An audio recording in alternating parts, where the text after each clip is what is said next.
What would Michael do? Alright, the walking on water. The next important miracle in the Synoptic Gospels is the equally unforgettable account of Jesus walking on the water.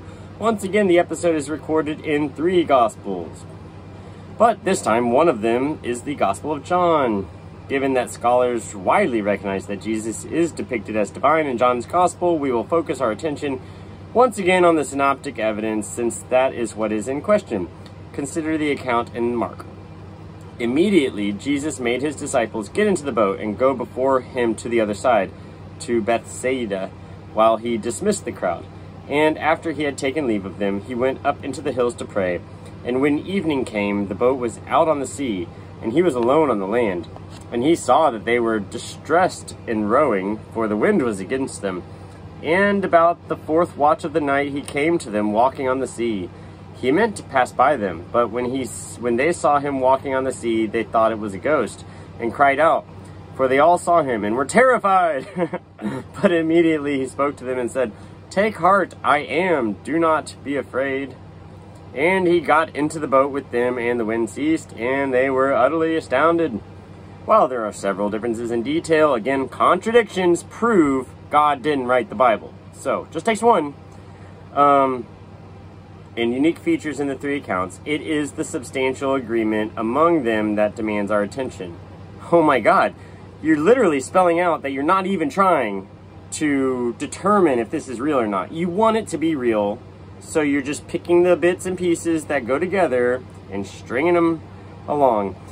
Okay, in all 3 accounts, Jesus does and says 2 very remarkable things. First, he walks on the Sea of Galilee in the midst of the wind and the waves. Second, in all 3 accounts, when the disciples see him and become afraid, he says to them, "I am, do not be afraid." Again, we don't know what Jesus said.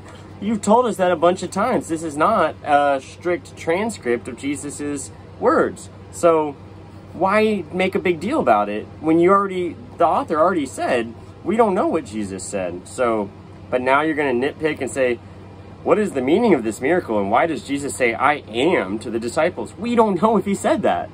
We know he didn't because they didn't speak English, so they said something else. At first glance, you could argue that Jesus' words, "I am," Greek, ego, eimi, simply means it's me. And again, he didn't speak Greek, so that's already translated. Indeed, that's exactly how the expression is translated in various English versions of the Bible. Take heart, it is I. And to be sure, the Greek expression "I am" can be used simply as a way to identify oneself. For example, elsewhere in the Gospels, Jesus speaks about false messiahs who will come and say "I am," meaning by implication, "I am the Messiah." According to this interpretation, Jesus would simply be identifying himself to the disciples. On the other hand, while it's certainly true that Jesus is identifying himself, there are several problems with the idea that he's only identifying himself. Yeah, because it doesn't fit the narrative you're trying to shove down our throat. For one thing, in the original Greek, Jesus, it's not original Greek. He spoke Aramaic, probably, if he's even a real person. Jesus does not say, "It is I," as some English translations suggest. He literally says, "I am." Oh my God, we're nitpicking over "it is I" versus "I am." Translated at least 3 times. Handed down over 30 years before it was written.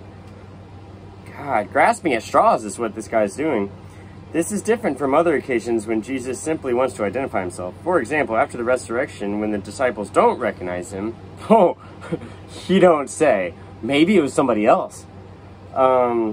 Jesus says, "It is I myself," meaning it is really me. In other words, whenever the expression "I am" occurs by itself, then its meaning must be determined by the context. In certain contexts, the expression "I am" by itself means much more than just "it's me." In the Old Testament, "I am" is often used for the divine name of God.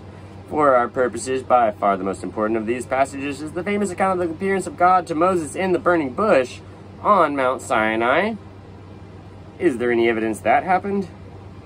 Then Moses said to God, "If I come to the people of Israel and say to them, 'The God of your fathers has sent me to you,' and they ask me, 'What is his name?' what shall I say to them?" God says to Moses, "I am who I am." Oh man, there's a good joke about that. It's a zebra who goes to heaven, and his whole life he was wondering if he's a white horse with black stripes or a black horse with white stripes. And he gets to the pearly gates and asks God, And God says, you are what you are. And he goes back to St. Peter and says, well, I don't get it. Does that mean I'm a white horse or a black horse? He's like, oh, well, if he said you are what you are, you're a white horse. If he said you is what you is, you'd be a black horse. All right, sorry, racist joke. Not even funny because I didn't present it right, but whatever. I heard that one in church, so must be okay. Blah, blah, blah. I'm going to recreate the walking on the water, actually, because there's some really cool sandbars around here in Marco Island where you could be way out at sea, and at low tide, these sandbars will barely be visible, but at mid tide or a little low to mid, it's totally covered up, and from the right angle, I could look like I was a mile out at sea just walking, and pretty far too. So I'm going to go ahead and show you guys how easy it is.